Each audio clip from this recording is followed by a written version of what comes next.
오늘은 광복절 주일입니다. 그냥 평범한 광복절이 아니라 광복 70주년을 기념하는 주일입니다. 우리 교회 예배에 참여하신 분들 가운데는 종종 이 광복절 주일 같은 특별한 주일에 우리 교회는 예배 시간에 애국가를 부릅니다. 예배 시간에 애국가 불러도 되나요? 이런 질문을 하는 분들이 가끔 있어요. 또 이메일로 제가 직접 질문을 받은 적도 있습니다. 어떤 교회에서는 이런 광복절날 애국가도 부르고 싶은데 예배 중에 포함되는 것이 옳은가 옳지 않은가 이런 생각 때문에 예배하고 별도로 예배 끝나고 나서 애국가를 부르는 그런 교회들도 있더라고요. 그런데 여러분, 놀라운 사실 하나를 여러분에게 알려드리고 싶어요. 애국가가 본래 찬송가였다는 거 아세요? 애국가가 본래 찬송가였습니다. 1907년 발간된 찬미가, 이 찬미가 제14장이 애국가예요. 찬송가 안에 애국가가 있었다는 사실입니다. 애국가는 누가 도대체 작사했을까? 한 네 가지 설이 있습니다. 도산 안창호설, 안창호 선생이 지었다는 설, 혹은 윤치호 선생이 지었다는 설, 혹은 윤치호 선생이 나가던 교회가 정동감리교회인데 그 교회 목사였던 최병원 목사설, 혹은 윤치호 최병원 목사 두 분이 함께 만들었다는 설.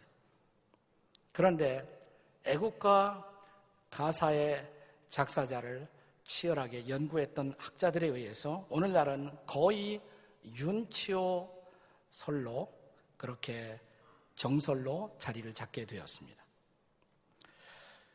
윤치호 선생의 자손들이 얼마 전에 공개한 친필 사본이 있어요.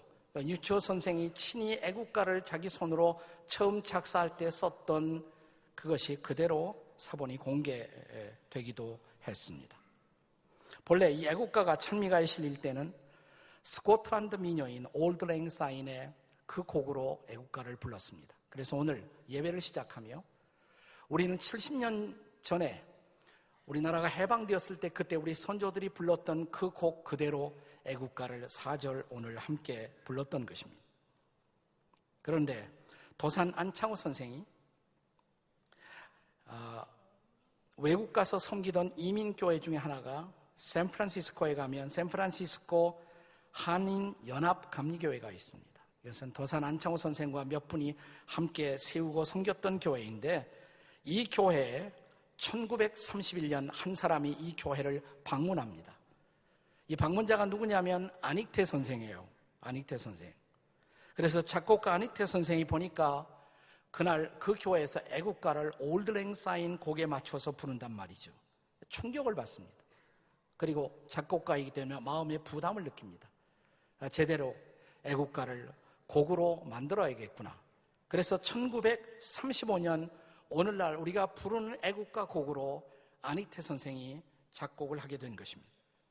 일설에 의하면 안창호 선생의 제안을 따라 애국가 가사의 일부가 변경되었다고 합니다. 본래 처음 가사는 성자신손 500년은 우리 황실이요 이렇게 되어 있었는데 이것을 동해물과 백두산이 마르고 닳도록, 그 다음에 우리 대한 만세 이렇게 되어 있었는데 이 부분을 우리나라 만세, 그리고 이기상과 이맘으로 임금을 섬기며, 처음 그때 우리가 조선 말기 임금을 섬기고 있었단 말이죠. 이걸 바꿔서 이기상과 이맘으로 충성을 다하여 이렇게 고쳐진 것이라고 전해집니다. 그 후에 이 노래는 1941년 김구 선생의 적극적인 찬동으로 임시정부 국가로 채택이 됩니다. 그리고 1948년 제헌국회는 이 애국가를 정식 국가로 채택을 하게 된 것입니다. 제가 오늘 이 애국가를 찬송가의 하나로 확인하며 이 특별한 날 애국가를 함께 부르는 중요한 이유가 있습니다. 왜냐하면 이 애국가에는 저는 우리 민족의 신앙 고백이 들어있다고 믿습니다. 어떤 대목입니까? 바로 이 대목입니다. 하나님이 보호하사 우리나라 만세. 요즘 가끔 하느님이 보호하사 이렇게 표기합니다마는 본래 윤치호 선생은 하나님이 이렇게 했어요. 분명히 하나님이 보호하사 그랬습니다. 여기 하느님이 우하사, 요즘 이렇게 바뀌었습니다마는 하나님이 보호하사 우리나라 만세. 이것은 마치 이스라엘 백성이 70년 동안 바벨론에서 포로 생활하다가 드디어 자유를 얻고 떠나면서 아하와 강가에 모여 시온의 땅을 향한, 예루살렘을 향한 출발을 시작합니다. 그리고 드디어 석 달 반 만에 그들은 꿈에 그리던 고국의 땅, 시온 땅, 예루살렘에 도착했을 때, 도착하자마자 그들이 이 놀라운 고백을 하게 됩니다. 본문 31절 32절에 보시면 이런 대목이 있죠.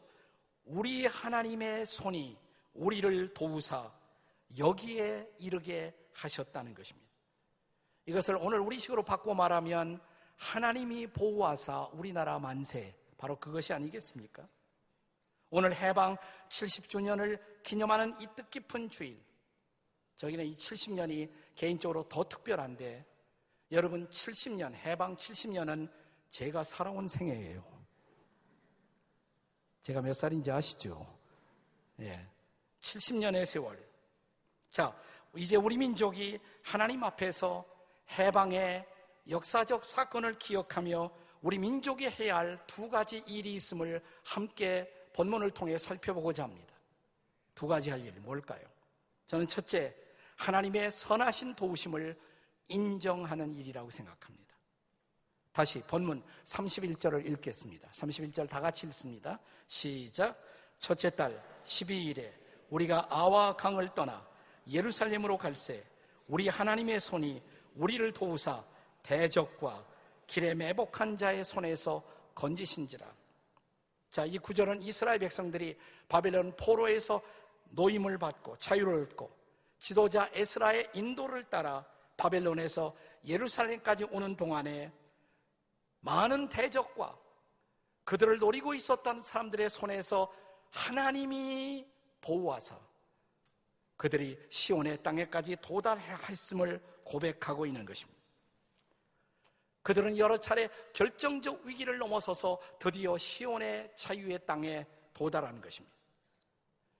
자, 그것을 그들은 역사를 통해 여러 번 경험했지만 특별히 이 시점에서 그 절실한 마음의 고백을 시온의 땅에 도착하자마자 주 앞에 드린 것입니다.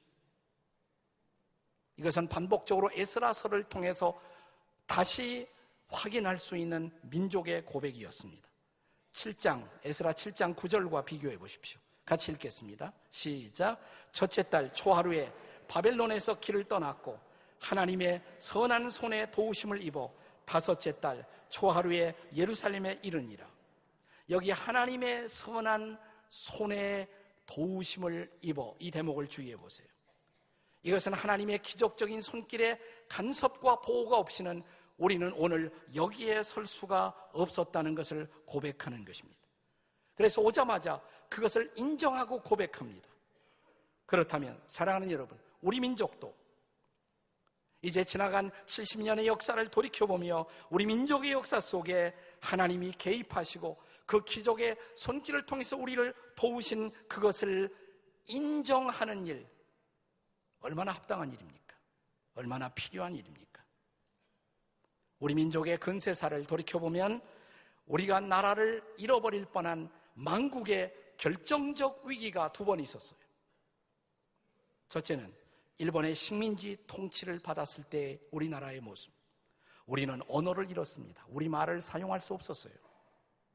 우리의 이름도 잃었습니다. 모두가 일본식으로 우리의 이름을 바꾸어야 했습니다. 민족의 정체성을 잃었습니다. 일본의 노예처럼 살아온 것입니다. 만약 일본의 패전이 없었다면 지금 우리는 어떤 모습으로 살고 있었을까요? 그냥 아직도 일본의 노예일 거예요. 그런데 어느 날 갑자기 일본이 패전한 것입니다. 그리고 해방이 왔습니다. 그것이 바로 70년 전의 일입니다. 고 함석헌 선생은 그가 쓴 명저 뜻으로 본 한국 역사라는 책이 있는데, 본래 처음 이 책이 나왔을 때는 본래 제목은 성서적 입장에서 본 조선 역사, 이게 본래의 제목이었어요.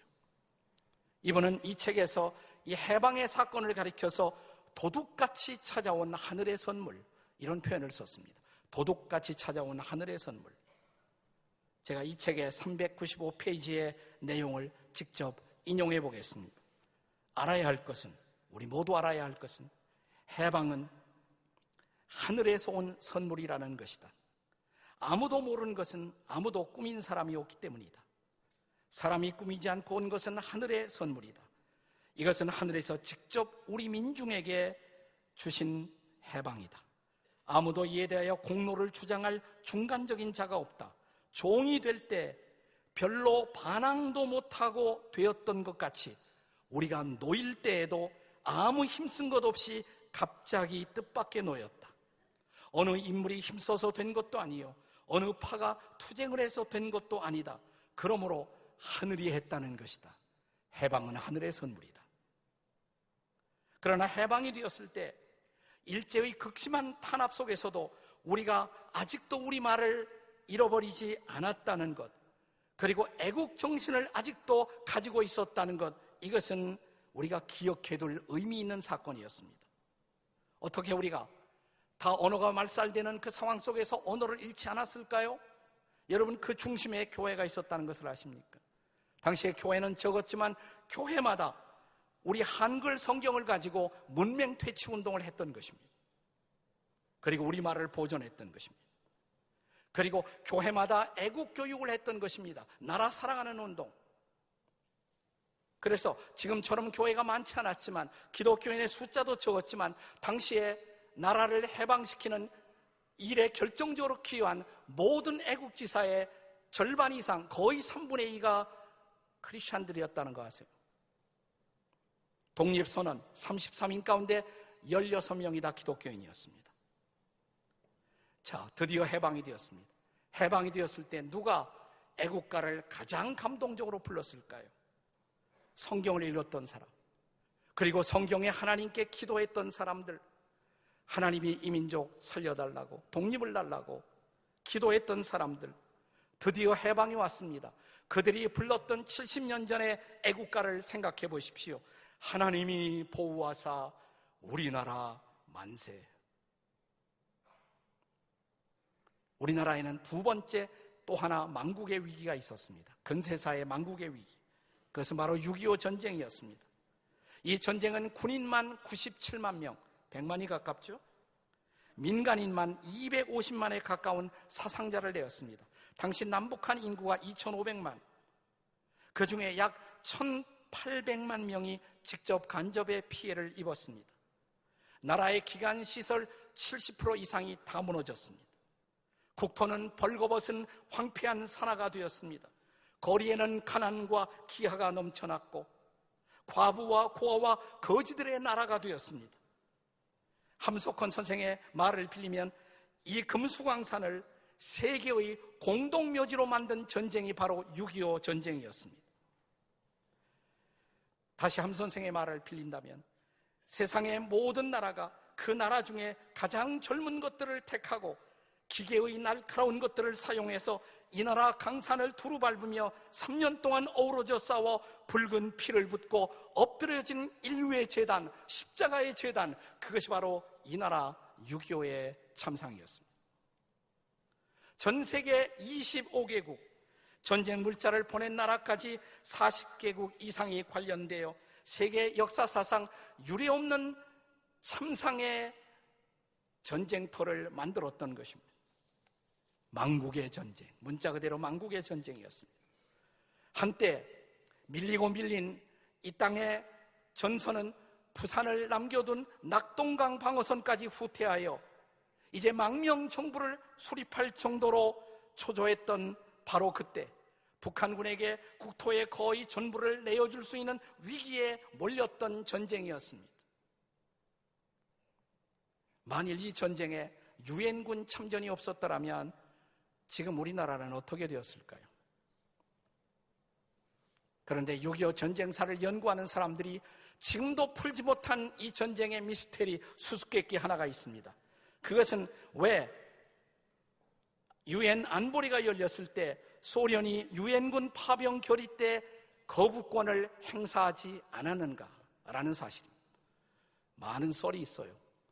그러나 하나도 속 시원한 해답은 아직도 없습니다. 그러나 우리는, 여러분과 저는 해답을 합니다. 하나님이 그렇게 하신 것입니다.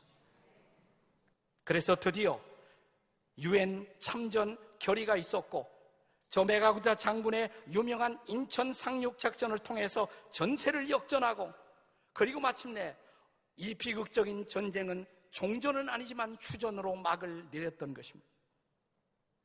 그런데 이 전쟁의 한복판 속에서 이 전쟁 못지않게 치열하게 이 국난을 극복하기 위해서 피어올린 운동이 하나 있었다는 거 여러분 아세요? 구국기도운동입니다. 그때 우리나라 도처에서 구국기도회가 열리기 시작했습니다. 마지막 남은 도시였던 부산, 피난민이 몰려든 부산 초량교회에서는 거국적인 구국기도회가 열립니다. 거기에 참석한 모든 지도자들은 가슴을 쥐어뜯고 민족의 죄를 참회하며 하늘의 도우심과 은혜를 구하기 시작했습니다. 이승만 대통령도 여러 번 그 기도에 참여합니다. 그리고 이 기도회를 진행하는 도중에 들려왔던 소식, 그것은 유엔군 참전과 인천 상륙 작전의 성공이었습니다. 그리고 전쟁 이후 62년 만에 역사사상 전쟁의 참화를 극복하고 오늘 한반도의 절반인 남한 땅만이라도 우리가 이 국난을 극복하고 일어서서 선진국의 문턱까지 다시 일어선 이 나라를 보면서 그 한복판에서 나라를 위해 기도했던 사람들이라면 오늘 우리가 부르는 애국가의 감회는 얼마나 다르겠습니까? 하나님이 보호하사 우리나라 만세. 그렇습니다. 우리는 늦게나마 이 역사 속에 간섭하신 하나님의 기적의 손길을 기억해야 합니다. 이 민족을 버리지 않으신 하나님의 선하신 손길을 기억해야 합니다. 그리고 그 하나님의 선하신 손길의 간섭을 인정할 수 있는, 겸허히 인정하는 여러분과 제가 되시기를 주의 이름으로 축원합니다. 그것을 인정하는 일, 첫 번째 할 일이에요. 하나님의 선한 손길의 간섭을 인정하는 일. 그리고 두 번째 할 일이 있습니다. 그것은 하나님의 선하신 도움을 감사하는 일입니다.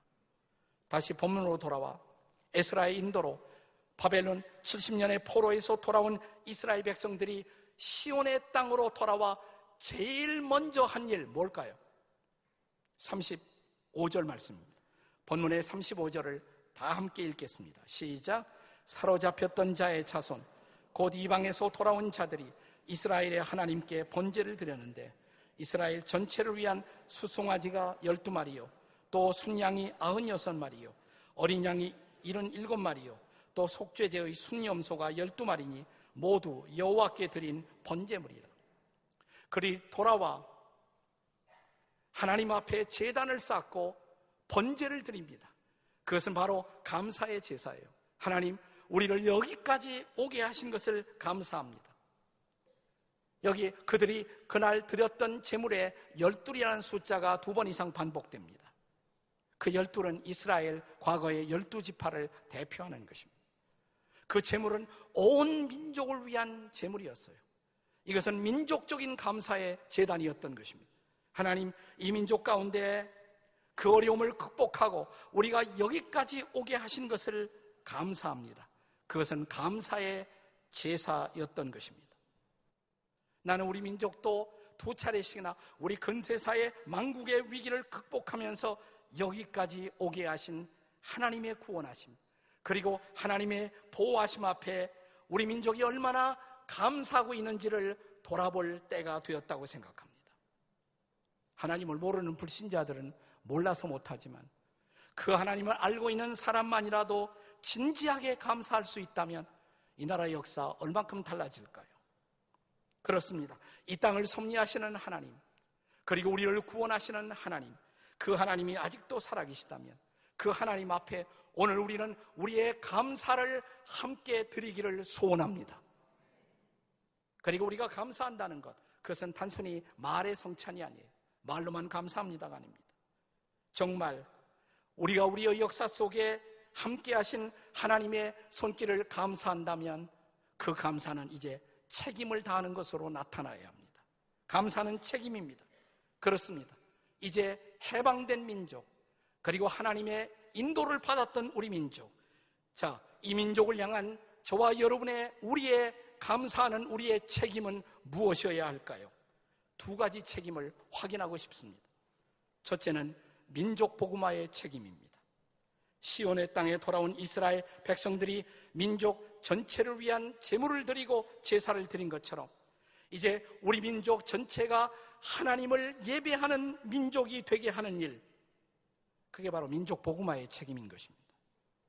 이 땅에 펼쳐주신 구원의 손길, 그것이 바로 하나님의 선하신 손길이었다면 이제 이 민족 전체가 그 선한 손길의 주인이신 하나님을 알고 하나님을 예배하는 민족이 되게 하는 일, 이것이 우리의 책임이라는 것입니다. 전도의 책임이에요. 그것이 바로 선교의 책임인 것입니다. 물론 우리의 전도와 선교는 우리 민족에게만 국한되어서는 안 됩니다.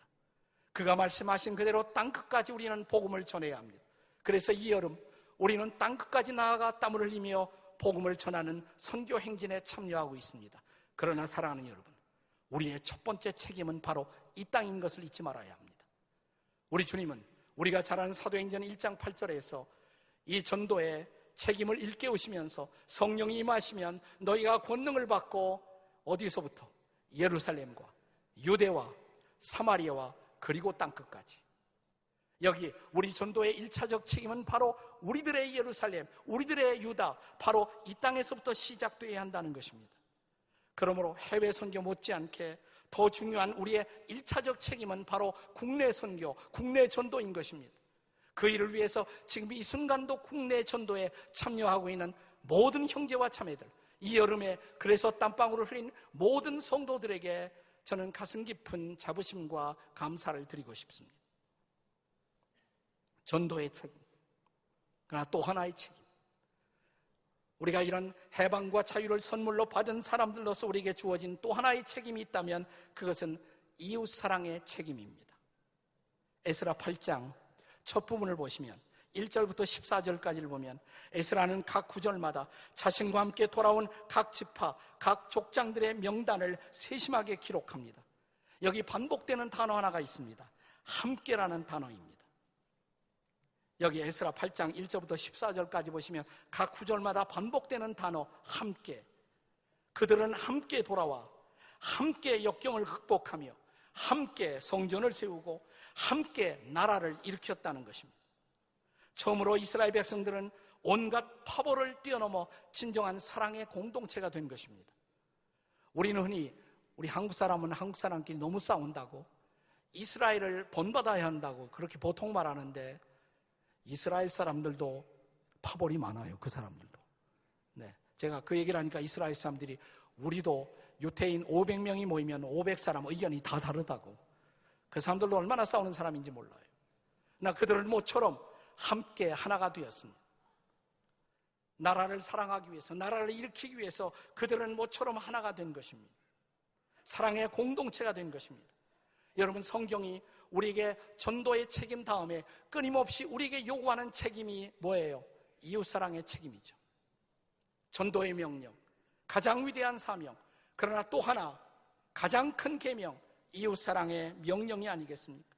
내 이웃을 내 몸과 같이 사랑하라는 것입니다.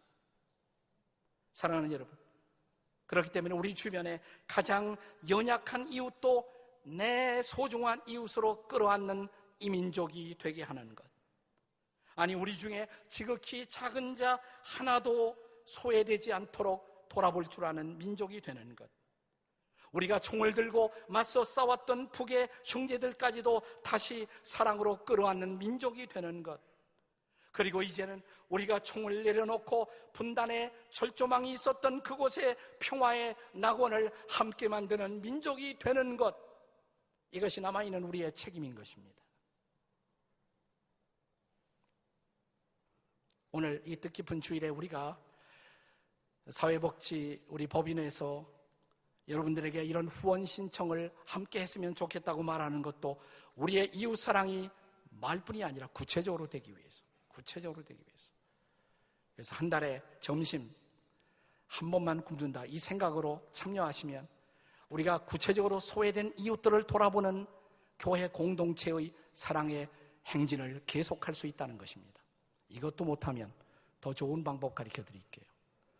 우리 지하실에 가면 우리 식당이 있는데 최근에 우리 사회복지재단이 다시 아주 새롭게 다 메뉴도 짜고 새롭게 만들어서 다시 출발합니다. 맛도 굉장히 좋아졌어요.